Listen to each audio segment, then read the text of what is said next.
Welcome welcome welcome. अब तो आप लोगों को ड्रिल पता ही है। एक आईपीएल टीम पकड़ते हैं, उसका पूरा डीप एनालिसिस करते अलग अलग एंगल से और फिर घर चले जाते।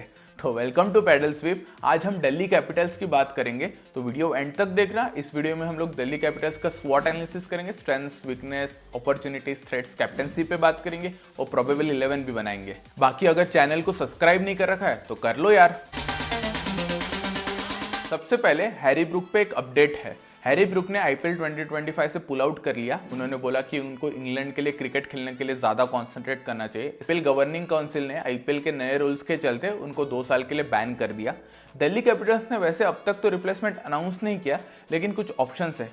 अगर उनको like for like as in middle order में बैटिंग करने वाला कोई बंदा चाहिए तो वो लोग गुलबद्दीन नैब की तरफ देख सकते हैं, जिन्होंने चैंपियंस ट्रॉफी में बहुत अच्छा परफॉर्म किया था अफगानिस्तान के लिए। अभी जब हम दिल्ली कैपिटल्स के एनालिसिस करेंगे तो उसमें देखेंगे कि दिल्ली कैपिटल्स को 6 बॉलर वाला प्रॉब्लम हो सकता है। तो अगर इन दैट केस वो किसी ऑलराउंडर की तरफ देखना चाहे तो वो सिकंदर रजा की तरफ जा सकते हैं या मोहम्मद नाबी, इन ऑप्शंस में कंसिडर कर सकते हैं। दिल्ली कैपिटल्स के बाद वैसे ओवरसीज पेस बॉलिंग बैकअप्स का भी प्रॉब्लम है, तो वो इन दैट केस मुस्तफिजुर रहमान या नवीन उल हक की तरफ देख सकते हैं। आपके हिसाब से हैरी ब्रूक का कौन रिप्लेसमेंट होना चाहिए, आप कमेंट करके बताइए।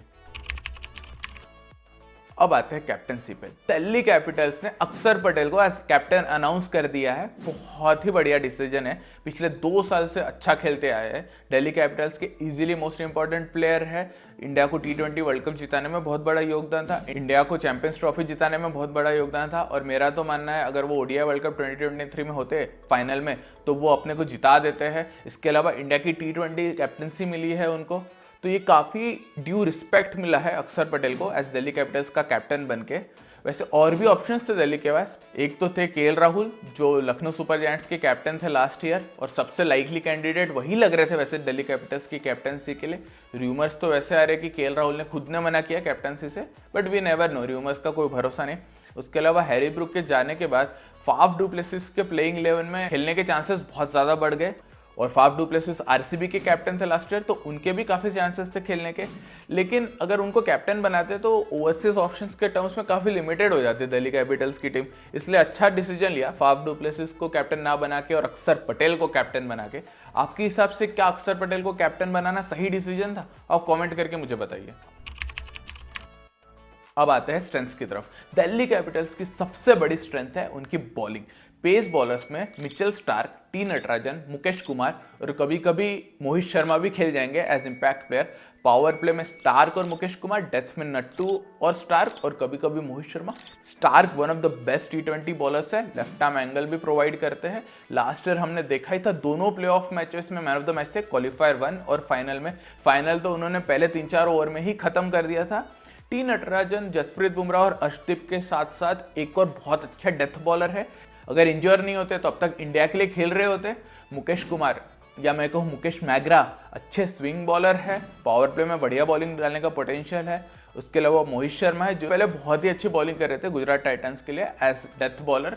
तो इस साल भी यही उम्मीद रहेगी दिल्ली कैपिटल्स को मोहित शर्मा से। उसके अलावा स्पिन बॉलिंग के बारे में तो क्या ही बोलना, अक्षर पटेल, कुलदीप यादव, भाई मिडल ओवर्स में मजा ही आ जाएगा। अक्षर पटेल रन्स चौक करेंगे, कुलदीप यादव मिडल ओवर्स में विकेट्स लेंगे, एकदम सॉर्टेड बॉलिंग लाइनअप है। दूसरा स्ट्रेंथ है इंडियन बैटिंग बैकअप्स। हमने अभी दिल्ली कैपिटल्स की बॉलिंग की बात की, जिसमें हमने नोटिस किया कि मिचेल स्टार्क के अलावा सारे के सारे बॉलर्स इंडियन है। इसका मतलब बैटिंग में 3 ओवरसीज प्लेयर्स खिला सकते हैं, यानी इंडियन बैटिंग की इतनी ज्यादा जरूरत नहीं इनको। लेकिन ऑप्शंस की अगर बात करें तो केएल राहुल तो ऑब्वियसली है स्टार प्लेयर्स में। उसके अलावा करुण नायर है, जो फॉर्म ऑफ हिज लाइफ में चल रहे हैं। उन्होंने विजय हजारे ट्रॉफी में लीडिंग रन स्कोर थे, 779 रन बनाए थे 390 की एवरेज से और 124 के स्ट्राइक रेट से। सैयद मुश्ताक अली ट्रॉफी में भी 6 इनिंग में 255 रन बनाए 178 के स्ट्राइक रेट से। तो गजब फॉर्म है करुण नायर। उसके अलावा अभिषेक पोरेल है, जिन्होंने लास्ट ईयर 327 रन्स बनाए थे 160 की स्ट्राइक रेट से दिल्ली कैपिटल्स के लिए। सैयद मुश्ताक अली ट्रॉफी में भी बहुत अच्छा परफॉर्म किए थे। उसके अलावा आशुतोष शर्मा है, जो अलग ही एक्स फैक्टर निकल के आए थे लास्ट ईयर पंजाब किंग्स के लिए। रैंडम मैचेस फिनिश किए उन्होंने एकदम तगड़े तरीके से। और समीर रिजवी है, जिनका डोमेस्टिक सर्किट में एक 6 हिटर वाला इंप्रेशन है, यूपी के लिए खेलते हैं। Last year Chennai super Kings के लिए खेले थे, पहले बॉल पे आके छक्का मारा था।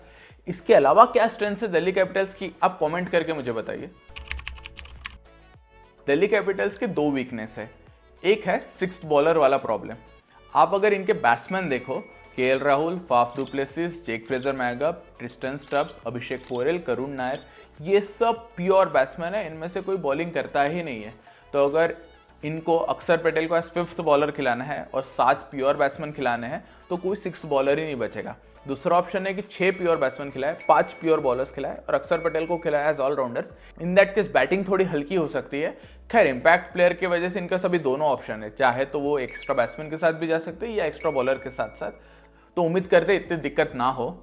सेकंड वीकनेस है इनका ओवरसीज पेस बैकअप। इनका मेन ओवरसीज पेसर है मिचेल स्टार्क, जो बहुत ही टॉप क्लास बॉलर है। अगर इनको कुछ हो जाता है तो इनका नेक्स्ट पेस बॉलर है दुष्मंत चामीरा, जो इतनी हाई क्वालिटी भी नहीं है, रीजनेबल है बस वो क्वालिटी के नहीं है, तो यहाँ एक कंसर्न हो सकता है। इसके अलावा और कोई वीकनेस हो दिल्ली कैपिटल्स की तो आप कमेंट करके मुझे बताइए। The Prince who could never become the king, आप समझ ही गए होंगे मैं किसकी बात कर रहा हूं। तो दिल्ली कैपिटल्स में सबसे बड़ी अपॉर्चुनिटी है केएल राहुल के पास। पिछले कुछ सालों में उनका काफी ज्यादा डिसरिस्पेक्ट हो रहा है उनके इंटेंट को लेके, उनके स्ट्राइक रेट को लेके। लास्ट ईयर उनका लखनऊ सुपर जायंट्स के ओनर मिस्टर संजीव गोयनकर के साथ भी एक टसल हो गया था, जो हमने लाइव स्क्रीन पे देखा। उसके बाद इंडिया के T20 squad for world cup से भी ड्रॉप हो चुके थे। जबकि केएल राहुल है बहुत तगड़े प्लेयर। आप उनका IPL 2018 का परफॉर्मेंस देखो, धुआं ही कर रखा था, एकदम high strike rate, high intent के साथ मार रहे थे। दिल्ली कैपिटल्स यही उम्मीद करेगा कि केएल राहुल उसी इंटेंट से वापस आए, उससे दिल्ली कैपिटल्स को तो फायदा होगा ही होगा, प्लस केएल राहुल को अपनी इमेज सुधारने में भी काम आएगा और उसका करियर भी हेल्प होगा। अगली अपॉर्चुनिटी है अक्षर पटेल के पास। इंडिया के T20 या वाइस कैप्टन ऑलरेडी बन चुके हैं, यहाँ कैप्टनसी का मौका मिल रहा है। अगर वो अच्छी कैप्टनसी करेंगे, फुल यूज करेंगे, तो उनके ये कैप्टनसी एक्सपीरियंस का हेल्प इंडियन वाइस कैप्टनसी में भी होगा।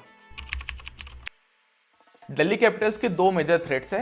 पहला है injury concern. T Natarajan proper कांच के बने हैं, बहुत ज्यादा इंजर होते हैं, हमने सनराइजर्स हैदराबाद के लिए देखा ही है, लेकिन वो बहुत अच्छे प्लेयर है। यॉर्कर्स डाल सकते हैं डेथ में, उनसे अच्छा यॉर्कर कोई प्रॉब्लली नहीं डाल सकता डेथ में, तो उनका इंजरी मैनेज करना एक बहुत बड़ा चैलेंज होगा दिल्ली कैपिटल्स के लिए। उसके अलावा भाई मिचेल स्टार्क प्लीज आ जाओ, वो कभी भी पुल आउट कर सकते हैं। वैसे तो ऑस्ट्रेलिया इंग्लैंड किसी के प्लेयर का कोई भरोसा नहीं, इनको कोई मतलब नहीं, लेकिन स्टार्क को स्पेशली कोई मतलब नहीं, वो कभी भी पुल आउट कर लेंगे। उससे दिल्ली कैपिटल्स का कैंपेन काफी हैम्पर हो सकता है। तो दिल्ली कैपिटल्स बस इतना ही चाहेगा कि फटाफट दिल्ली किसी तरह पहुंच जाए, मिचेल स्टार्क फिर संभाल लेंगे। दिल्ली कैपिटल्स की स्टार्टिंग 11 कुछ इस प्रकार हो सकती है। ओपनर्स जेक फ्रेजर मैगअप और केएल राहुल। 1 डाउन पे Faf du Plessis, 2 down Karun Nair, 3 down Axar Patel captain, 4 down Tristan Stubbs, 5 down Abhishek Porel wicket keeper. फिर बॉलर्स में Mitchell Starc, Kuldeep Yadav, Mukesh Kumar, T Natarajan. और इंपैक्ट प्लेयर हो सकते हैं बैटिंग में आशुतोष शर्मा या इवन समीर रिजवी भी, और बॉलिंग में मोहित शर्मा। आपकी क्या 11 होगी आप कमेंट करके जरूर बताइए। आज की वीडियो में बस इतना ही। उम्मीद करता हूँ आपको ये वीडियो में मजा आया। अगर आया तो प्लीज वीडियो को लाइक कीजिए, चैनल को सब्सक्राइब कीजिए, नोटिफिकेशन की भी घंटी को बजा दीजिए यार।